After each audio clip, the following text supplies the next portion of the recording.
1947 Indian ഓഷനിലൂടെ ഔറംഗമിതാൻ എന്ന കപ്പൽ ഒരു ലക്ഷ്യവുമില്ലാതെ സഞ്ചരിക്കുന്നതായി കണ്ടെത്തി. കപ്പലിലെ എല്ലാവരും മരിച്ചതായി സ്ഥിരീകരിക്കുകയും ചെയ്തു. പക്ഷേ കപ്പലിന് ഒരു വിധത്തിലുള്ള കേടുപാടുകളോ മരിച്ചവരുടെ ശരീരത്തിൽ ഒരു മുറിവോ ആർക്കും കണ്ടെത്താനായില്ല.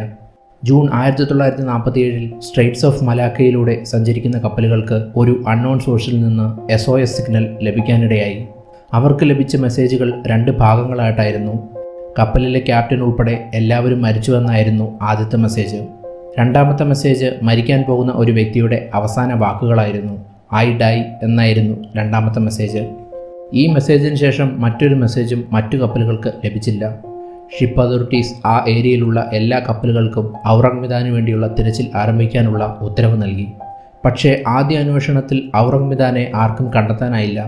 പതിയെ ബ്രിട്ടീഷ് ഡച്ച് ലിസണിംഗ് പോസ്റ്റിൻ്റെ സഹായത്തോടെ SOS സിഗ്നൽ വന്ന ലൊക്കേഷൻ അവർ കണ്ടെത്തി.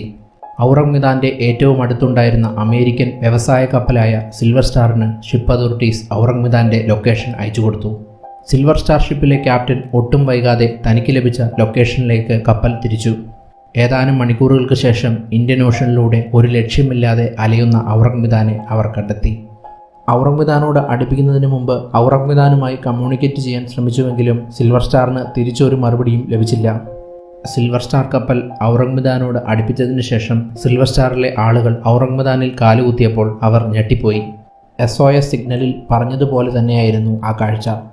ഔറംഗമിതാനിൽ യാത്ര ചെയ്തിരുന്ന എല്ലാവരും മരിച്ചു കിടക്കുന്നു. എല്ലാ ആളുകളുടെയും മുഖവും ശരീരവും മരവിച്ച് കണ്ണുകൾ എന്തോ ഒന്നിനെ കണ്ട് പേടിച്ച പോലെ മിഴിച്ചു നിൽക്കുന്നു. അവരുടെ കൈകൾ ആക്രമിക്കാൻ വന്ന എന്തോ ഒന്നിനെ പ്രതിരോധിക്കാൻ ശ്രമിച്ച പോലെ ഉയർന്നു നിൽക്കുന്നു. അതുകൂടാതെ എല്ലാവരുടെയും ശരീരം ജീർണിച്ചു തുടങ്ങിയിരുന്നു. കപ്പലിൻ്റെ ഉള്ളിൽ ഷിപ്പ് ക്യാപ്റ്റനും എഞ്ചിനീയർമാരും ഇതേ അവസ്ഥയിൽ മരിച്ചതായി കണ്ടെത്തി. സിൽവർ സ്റ്റാർ ഷിപ്പിലെ ആളുകൾ ഔറംഗമിതാനിൽ നിന്ന് പുറത്തു വന്നപ്പോൾ ഞെട്ടിക്കുന്ന കാര്യങ്ങളായിരുന്നു അവർക്ക് പറയാനുണ്ടായിരുന്നത്. മരിച്ചവരുടെ ശരീരത്തിൽ ഒരു മുറിവ് പോലും അവർക്ക് കണ്ടെത്താനായില്ല. അവരുടെ ശരീരം സാധാഗതിയിൽ ജീർണിക്കുന്നതിനേക്കാൾ വേഗത്തിലായിരുന്നു ജീർണിച്ചിരുന്നത്. അതുകൂടാതെ ഔറംഗമിതാൻ കപ്പലിന് പുറത്തുനിന്ന് കാണാവുന്ന വിധത്തിൽ ഒരു ഡാമേജും ഉണ്ടായിരുന്നില്ല. അതിൽ ഏറ്റവും മിസ്റ്റീരിയസ് ആയ കാര്യമാണ് പ്രവർത്തിച്ചു കൊണ്ടിരുന്ന ഔറംഗമിതാനിലെ ബോയിലർ റൂമിലെ ടെമ്പറേച്ചർ 54 സെൽഷ്യസിന് മുകളിലായിരുന്നു. ഈ ചൂടത്തും എങ്ങനെയാണ് ഒരു വ്യക്തി മരവിക്കുന്നതെന്ന് ആർക്കും മനസ്സിലായില്ല. പിന്നീട് ഔറംഗമിതാൻ സിൽവർ സ്റ്റാർ കപ്പലുമായി ഘടിപ്പിച്ച് കരയിലേക്ക് കൂടുതൽ അന്വേഷണത്തിനായി കൊണ്ടുപോകാൻ തീരുമാനിച്ചു. പക്ഷേ അപ്പോഴേക്കും ഔറംഗമിതാൻ്റെ നടുഭാഗത്ത് തീപിടിച്ചു. അതിശക്തമായ പൊട്ടിത്തെറിയോടെ കപ്പൽ സമുദ്രത്തിൻ്റെ ആഴങ്ങളിലേക്ക് താന്നുപോയി. ഔറംഗമിതാന് പറയാനുണ്ടായിരുന്ന കഥകളും രഹസ്യങ്ങളും അതിനൊപ്പം ഇല്ലാതാകുകയും ചെയ്തു. ഔറംഗമിതാനെക്കുറിച്ച് ആദ്യമായി റിപ്പോർട്ട് ചെയ്തത് 1948 ഒരു ഡച്ച് ന്യൂസ് പേപ്പർ കമ്പനിയാണ്. പിന്നീട് 1952 US കോസ്റ്റ് ഗാർഡ് റിപ്പോർട്ടിലും ഔറംഗമിതാനെക്കുറിച്ച് പറയുന്നുണ്ട്. ഇതിനുശേഷം ജനങ്ങളിൽ നിന്ന് ഔറംഗമിതാനും അതിലെ ആളുകൾക്കും എന്തു സംഭവിച്ചു എന്ന ചോദ്യം ഉയർന്നു വന്നു. സാധാരണ പോലെ തന്നെ ആളുകളുടെ ഇമാജിനേഷൻ അതിരുകടക്കാൻ തുടങ്ങി.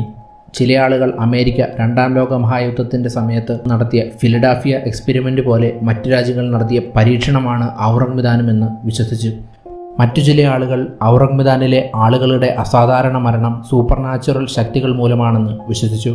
ചില ആളുകൾ ഔറംഗമിതാൻ എന്ന കപ്പൽ നിലവിലുണ്ടായിരുന്നോ എന്ന് പോലും സംശയിച്ചു.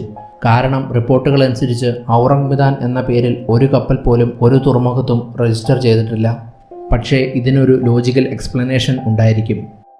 1954 ജർമ്മൻ എഴുത്തുകാരനായ ഓട്ടോ മീക്ക് ഔറംഗമിതാനെക്കുറിച്ചുള്ള ഒരു റിസർച്ച് പേപ്പർ പബ്ലിഷ് ചെയ്തു. ഈ റിസർച്ച് പേപ്പറിലെ കണ്ടെത്തലുകൾ സിൽവർ സ്റ്റാർ കപ്പലിലെ ആളുകൾ ശരിവെക്കുകയും ചെയ്തു.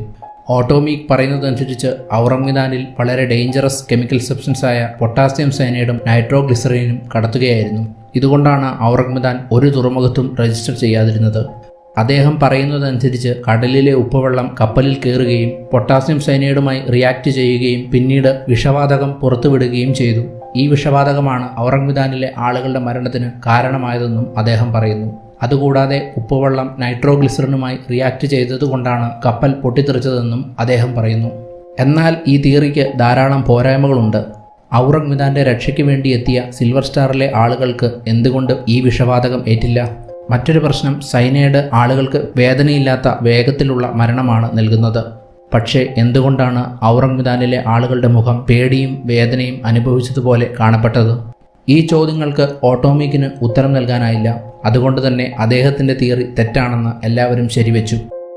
1959 ഡിസംബർ 5-ന് CIA ഡയറക്ടറുടെ അസിസ്റ്റന്റായ CH മാർക്ക് അജ്ഞാതനായ ഒരു വ്യക്തിക്ക് എഴുതിയ കത്തിൽ ഔറംഗബദാനെക്കുറിച്ച് പറയുന്നുണ്ട്. ഏതാനും കുറച്ച് വർഷങ്ങൾക്ക് മുമ്പാണ് CIA ഈ ലെറ്റർ പബ്ലിക്കിന് വേണ്ടി പുറത്തുവിട്ടത്. എന്നാൽ CH മാർക്ക് ഈ കത്ത് ആർക്കാണ് എഴുതിയതെന്ന് CIA വെളിപ്പെടുത്തിയിട്ടില്ല. ഈ കത്തിൽ CH മാർക്ക് ഔറംഗബദാനിലെ ആളുകളുടെ അസാധാരണ മരണത്തെക്കുറിച്ചും കപ്പലിൻ്റെ പൊട്ടിത്തെറിയെക്കുറിച്ചും പറയുന്നുണ്ട്. ഔറംഗബദാൻ ട്രാജഡി കടലിൽ സംഭവിക്കുന്ന വിമാന അപകടങ്ങൾക്കും കപ്പൽ അപകടങ്ങൾക്കും അതുകൂടാതെ കടലിലെ മിസ്റ്ററികൾക്കുള്ള ഉത്തരമാണ് ഔറംഗബദാൻ ട്രാജഡി എന്നും അദ്ദേഹം ഈ ലെറ്ററിൽ പറയുന്നു. ഈ ലെറ്ററിൽ കപ്പൽ യാത്രക്കാർ കണ്ടിട്ടുള്ള കടലിനടിയിൽ നിന്നും പൊങ്ങിവരുന്ന തീഗോളങ്ങളെക്കുറിച്ചും അദ്ദേഹം പറയുന്നുണ്ട്. ഈ ലെറ്ററിൻ്റെ അവസാനം CH മാർക്ക് ഈ അജ്ഞാത വ്യക്തിയോട് ഔറംഗബദാൻ ട്രാജഡിക്ക് കാരണം ഏതെങ്കിലും അദൃശ്യ ശക്തികളാണോ എന്ന് ചോദിച്ചുകൊണ്ട് അവസാനിപ്പിക്കുന്നു. ഇന്നും ഔറംഗബദാനും അതിലെ ആളുകൾ എങ്ങനെയാണ് മരിച്ചതെന്നും ആർക്കും കണ്ടെത്താനായിട്ടില്ല. ഔറംഗബദാനും അതിനെ ചുറ്റിപ്പറ്റിയുള്ള കഥകളും ഇന്നും ഒരു മിസ്റ്ററിയായി നിലനിൽക്കുന്നു. ഇതുപോലുള്ള വീഡിയോകൾക്കായി ഈ ചാനൽ സബ്സ്ക്രൈബ് ചെയ്യുക. പുതിയ വീഡിയോ റിലീസായി എന്നറിയുന്നതിന് വേണ്ടി ബെല്ലൈക്കൺ അമർത്തുക.